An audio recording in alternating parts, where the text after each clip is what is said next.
to say, Big Meeks, we missed you a little bit. We missed you. How's it going out there? Are you sure you did?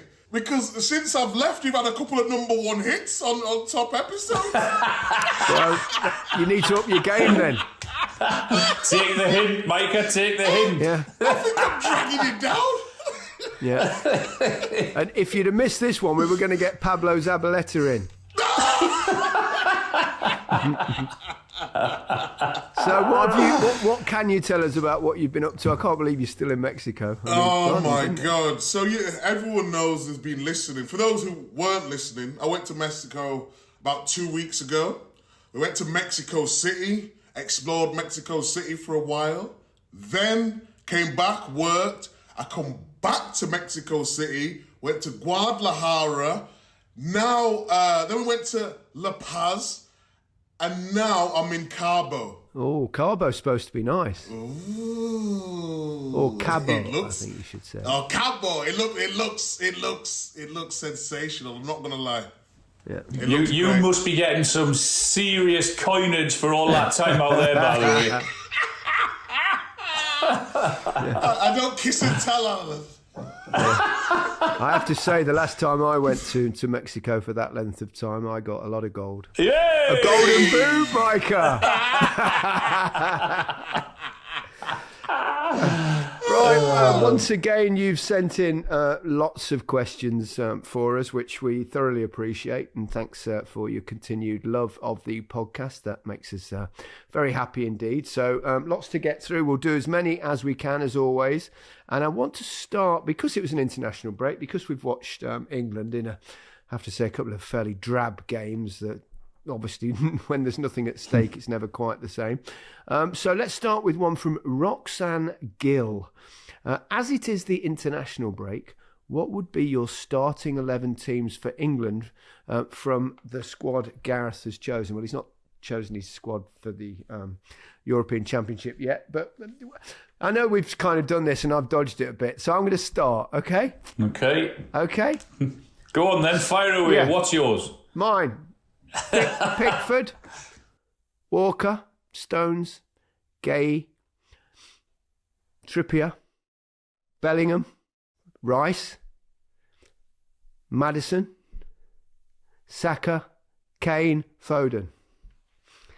There you go. And then within that, you can bring on people, you know, there's lots of, obviously, replacements for those. Do you want to go or you want me to go now, Micah? Go on, Alan. Go on. Pickford, Walker, Stones, Maguire, Trippier, Rice, Bellingham, Foden, Kane, Saka, Grealish. Very close. Not mine. A couple of differences. That's good, and I wouldn't argue with that either. Micah. I'm going to go with Walker, Stones, Gurhey, Trippier. Gurhey? Who's Gurhey? How do you pronounce his name? You've been in Mexico for too long. How do you pronounce his second name? I think it's Gay, isn't it? I don't know. You might be right for all we know, but I quite like Gurhey. It's like, he's no turkey. Gay. He's Gurhey. Gay. We got Pickford in there. We all agree on Pickford. Yeah. I'm going with Trent. Yeah, good shout. I was very close. Rice, Bellingham. That's my three. Yep. And up front, I'm going with Saka, Kane, and this position. That's a difficult one for me. We know who you're going to go with. We know who you're going to go for. We know who's going to go on the left. You're going to go with your pal. You're going to stick with your pal. We know you are. I can't get the suspense coming. Go on then. Have you named him? Yeah, I thought you might. I thought you might go, Jack. We won't argue that case now. And I suspect once we get close to the tournament, when we'll probably do it again, they'll be maybe more diverse than they are now. Right, off we go. Scott Wright, my question to the guys is, what culture did you take in when in Florence, Micah, in Barcelona, Gary, and in Blackburn, Alan? I really want to know what culture you took in Blackburn. I told you, didn't I? I told you what happened when I was driving through Blackburn for the first time with my missus. Yeah, that was brilliant. When she was 8 months pregnant and looked at me in the car and said, "What the f*** have you done to me?" Mike, did you take in a bit of culture in Florence is such a beautiful city. I mean, what did I mean by culture? I took in the drinking culture. Nightclubs, which nightclubs? Drinking culture. No, I just think Florence taught me how to live a little bit, you know? Just because of the... Really? In what way? Live a little bit. You seem to have been done all right before. Please explain. Because, I mean, if you think about it, when you're young and stupid, I mean, we've spoke so much about me wasting money and spraying champagne, all that, but when I went to Florence, they call it Firenze, you know? It's like the language of love. When they're talking, it's like they're singing. So I went there, red wine, beautiful sunshine, everything about it was just calm, you know? Did you go on that beautiful bridge there? Oh, that's what you always prompted me, Gary. I used to live on Ponte Vecchio's wonderful bridge. So my apartment... The old bridge in translation, yeah? Yeah, the old bridge. Okay, why do they call it the old bridge? Let's do some... Because it's old? Come on, culture. This is the culture that the question needs. Go on, tell us why it's called Ponte Vecchio. Ponte Vecchio. So the reason why they call it the old bridge, Ponte Vecchio, is because apparently it's the only bridge that stayed up during the war. Well, there you go. So it's so survived. That's why they call it the old bridge. Yes, correct. And I lived on that apartment, Luca Tony's flat I was renting. We all remember Luca Tony. Oh, yeah. You were renting his flat. I was in his flat, and wow, we had the view right over, looking the bridge. And yeah, it just slowed my life down a little bit. So yeah, the culture was fantastic. It cannot be more impressive than the Tyne Bridge, that's for sure. The fog on the Tyne's all mine. Micah, you know when you said when you were young and you were stupid, how old are you now? 35, Alan. No. What are you now then? If you were young and stupid then, what are you now? Young and naive. To be 35 again. In Barcelona, I did quite a lot of opera actually, which I can't say I really liked opera, but my wife then, Michelle, was a massive opera fan. She still is a big opera buff.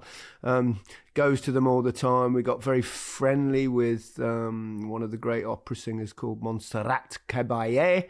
I remember we also went to a concert and sat right behind Princess Diana, actually.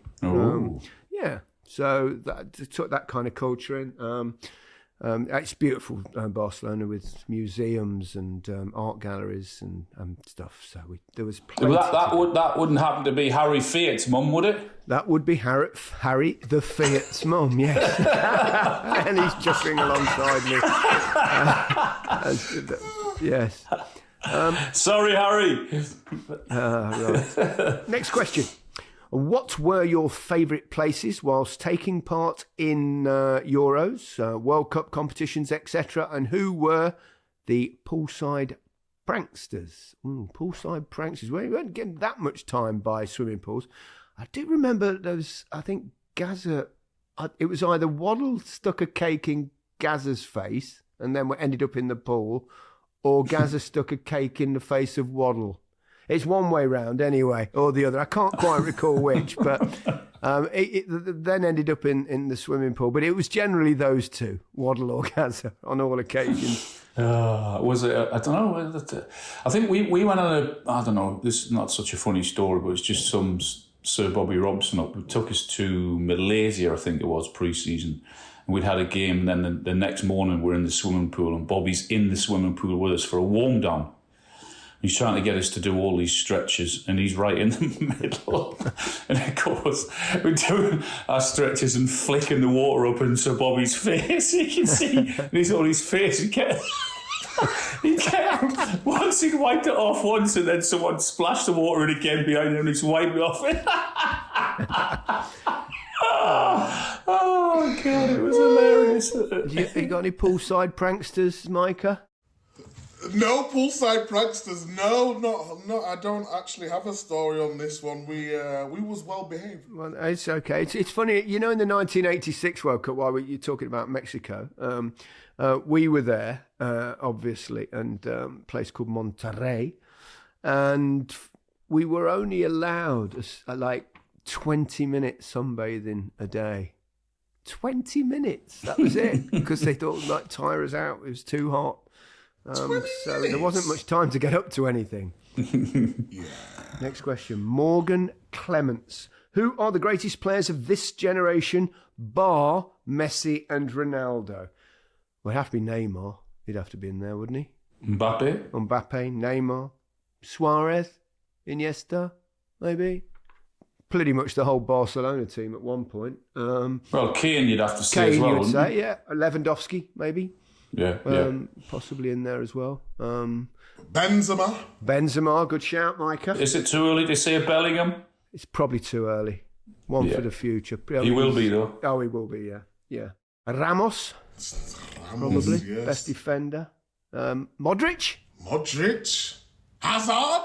Hazard in his time, yeah. In his time, Met him at the Ballon d'Or. Hazard, I'd never met him before. He was lovely. What a lovely guy. Did he know who you were? Well, he came up to me and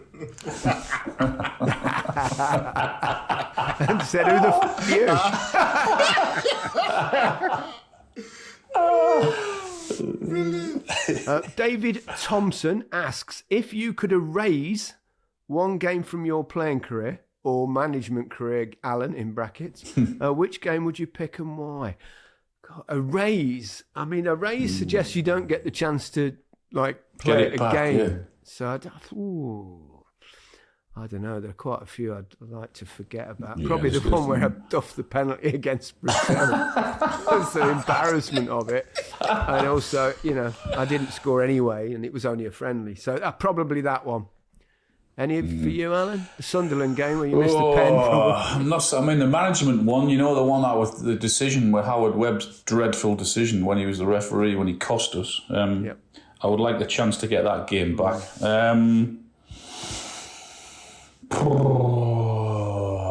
Semi-final Euro 96. I would like to get back and play again. I don't know about erase. I'd like the chance to play it again. But yeah, that's the thing. Is erase it or play it again is it makes it tricky, doesn't it? I know, yeah. I've got to go that 4-3 match against Man United where I was absolutely useless. And it just keeps coming back and back. I don't know about you guys. Sometimes, things play over in your mind. For some reason, that game keeps coming and playing in my mind constantly. Why wouldn't you do this? Why didn't you do that? And I just can't get over it. It needs to go. That's the Michael Owen game, just to be clear. Yes, the 4-3 derby game. Michael Owen scores last minute. It was my man. And I knew it was my man. And we've done this story before, but I was just like, what is wrong with you? Sort yourself out. So, I want to erase that game. Okay, we'll erase that game. It was a very late winner, and it's very late in the first half. So let's have half-time. Welcome back to The Rest is Football with Alan Shearer, Micah Richards and me, Gary Lineker. We're answering your questions, so we'll try and rattle through them as quick as we can. So therefore, we'll get as many as we could possibly answer. One from Nathan Hartley. What has been your most memorable fan encounter? Have you got any fans, Micah? Yes, actually, I've got one. One fan? A fan, yes. A fan. You're sharp this morning, aren't you, you two? You're sharp. Go on, give us it. Anyway, so you remember the tough times at Aston Villa? And I've talked about the tough times so many times. But, yeah.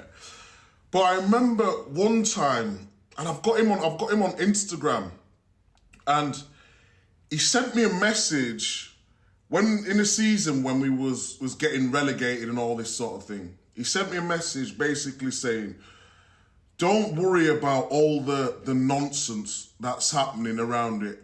I know how good you are. Everyone knows how good you are, but you need to start believing that. And I was thinking, wow, like a little fan, he might have been, I don't know, 15 or 16 at a time, who just literally turned my life around. And you go through a stage where you feel sorry for yourself, don't you? And sometimes you feel a little bit worthless, probably me more than you guys. And just that message that he sent to me, I started looking at things a lot differently. Then he came to a game and brought me a wash bag with my initials with his mum. And his mum was just like, don't worry about anything. You're going to get this right. I couldn't believe it. I was staggered. Couldn't believe the generosity from the fan at the time. And I'm going to get his name because I forgot it now. Yeah. So there's no twist here that he suddenly turns and he actually be serious. No, this is how I felt. That's a nice story. That's a nice story. It was an amazing story. Yeah. I forgot his name, but I'm going to find it. I'm going to give him a shout out. Alan? No, you know the one. I mean, I can't beat when 75,000 was singing about my missus. So that was my story. I've got one that I can get in here, which involves a certain Paul Gascoigne. Surprise, surprise. So we used to train at a place called Mill Hill. It was like an old school grounds. It was awful. It was on a slope and it was muddy and it was horrible. But we used to train there with Tottenham. Before their new, wonderful, modern training ground that they've got now. So we used to train there every day. So it was a Friday. We had a game the following day. It was an away game, so it was an overnight stop. So we were going to train and then travel, stay the night, play the game. As you know, you always get people come along and watch training sometimes, and we used to have sometimes the regular ones. We used to have one guy that came all the time, and he'd do loads of little bits for the players and stuff like that. I won't mention his name for obvious reasons later on, but they used to mess him about a bit, and, take the piss out of him. But he was kind of an affluent businessman, and on this particular Friday, Gazza had come into training in a little Winnebago that he'd bought for his father. And Gazza being Gazza, he wanted to show it off. He said, look what I've bought for my dad, like, look like all this. So he left it in the car park. And we trained, we finished training, we got ready, we came out, we were waiting to travel. And we were standing outside and Gazza goes outside the training ground where there's a bit of roadworks, and he picks up this traffic cone, brings it in, climbs up the steps on the back of his Winnebago, and he puts it on the roof. So we thought, what's he doing? Anyway, so we come down, we've gone down, we're waiting again. And this fan was outside, and Gazza says, here. He says, "Gan up there," and he says, "Someone's put that thing on my roof of my Winnebago." So he's, "Gan on it, will you, and get it down." So the fella says, "Yeah, of course I will." So he gets up and he starts to walk towards it. Gazza jumps in the driving seat. He starts climbing up the ladder, right? So he's up this ladder up the back. And then Gazza puts his engine on, puts his foot down on the floor, drives out, starts driving, goes out of the car park onto the main road. The fella's hanging onto the ladder for grim. And then he accelerates. Honestly, this sounds ridiculous, but it's true. He accelerates up the hill and there was a mini roundabout at the end. And now, because he's accelerated, he's almost horizontal, hanging onto the back of this thing. Oh as my Gazza's, God. Oh, it's the most dangerous thing you've ever seen. It's ridiculous, but it was also incredibly funny. And he goes around this mini roundabout, and he's like on the side, and he goes right round, comes back, drives in. As he drives back into the car park, and somehow the fella had managed to cling on for dear life. And as he drives back into the car park and he gets back onto his feet back onto the ladder, Terry Venables is walking out. And Terry, he went, bloody hell. He said, and he just turned back and walked back. He says, I don't want to see this, and walked back into his office. Honestly, it was the most ridiculously dangerous, ludicrous, but hilarious thing I think I've ever seen. Crazy. What a story that is. That is incredible. I mean, one of millions of Gazza stories. Question from Sports Washed. Should be for you. Hey, sorry about that. Questions for all three of you. Which grounds did you most look forward to playing at? Which grounds did you least look forward to playing at? I always used to look forward to going to Ellen Road because I always scored there. Yeah. For some reason. I was like that with and Newcastle. I only ever scored once at Highbury, and it was a penalty, so I never used to like going there. I couldn't score at Villa Park. Never scored at Villa Park. Only won one game at Villa Park, and I didn't play because of injury. So definitely Villa Park. My favourite probably would have been the Bernabeu. Used to love going there for the big games. That was an amazing atmosphere, incredible place. Obviously it's Real Madrid, but yeah. So probably the Bernabeu. Micah. I would probably say favourite Highbury. Made my debut there. And being an Arsenal fan when I was younger, nice and tight, congested, great atmosphere. Yeah. And my worst one was Stoke. Stoke. Stoke was horrible. When they had all them big as well, crouching. They just lumped it. No, but seriously, we used to play at Stoke, and we had I can't remember, who was our manager? Was it Mark Hughes? He would say, I'm not exaggerating, kick it out for a corner and not a throw-in. It was Tony Pulis' stuff, yeah. Tony Pulis! Yes! deary me. It was like going into, it was going to battle. It's like we was playing handball, not football, and they would just get it. And it was like in slow motion. You know, like when something's happening. The long throws of Rory Delap. He just used to put it under. I'm used to be thinking, oh, for fuck's sakes. Like, rolling it up. And he didn't need much run up. That was the thing. Yeah. He'd just go there, horrible, wasn't it? launch it into the box. And they've got Crouchy. And, it was horrible. No, Stoke. Yeah. And they were so good at it. I used to hate playing against them. Fair play to them. Yeah. Question from Saurab Zalpuri. I hope I've said that right. Loving the podcast. Thank you very much. From over here in the Netherlands. It is a weekly staple now. Good to hear. What is the funniest thing an opposition player said to you three on the field during a game? Roy Keane said to me he was going to knock me out once. Well, you do surprise me. And did he? Come on. I think I'd back you against him, Al. Even now, I think people would pay to see that. I wouldn't. You know, you get all these kind of celebrity fights now. Get you two of you in UFC or boxing gloves. Too old for that, guys. always too old for that shit. You must have got hammered off other players, Micah. No one was messing with Big Meeks on the pitch. They'd be terrified to take you on, wouldn't they? Come on, they were terrified of me. And the only stories I had, encounters I had, was Ashley Williams, which I've already told. And the Clint Dempsey. You remember the Clint Dempsey story that I told? Go on.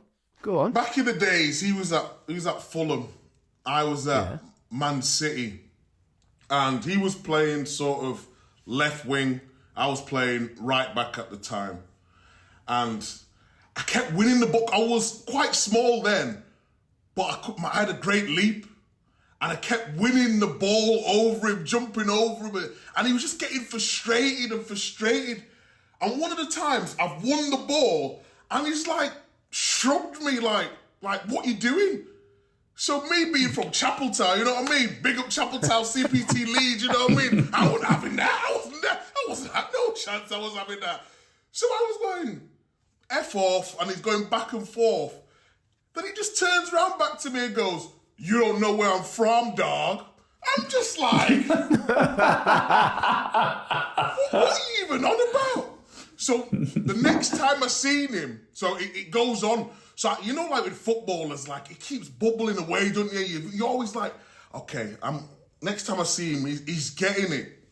So around the time, people are doing a little bit of research and whatnot, this, that, and the other, found out that he's a pretend rapper.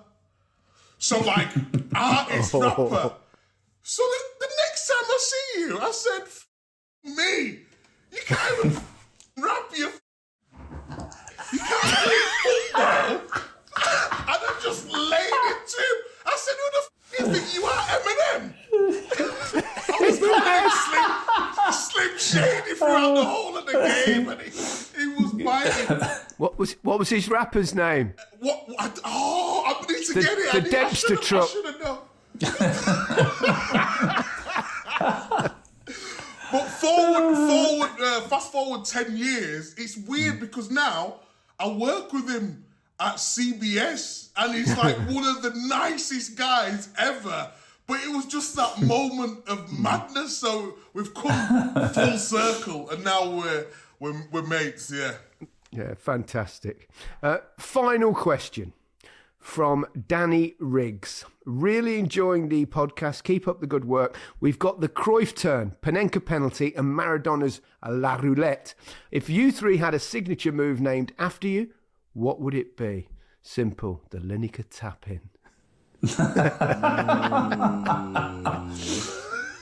tap-in. I've only got one move. That's it. What's that? The One arm arm in the fucking air, Micah. That's my move. and the Micah stand finder.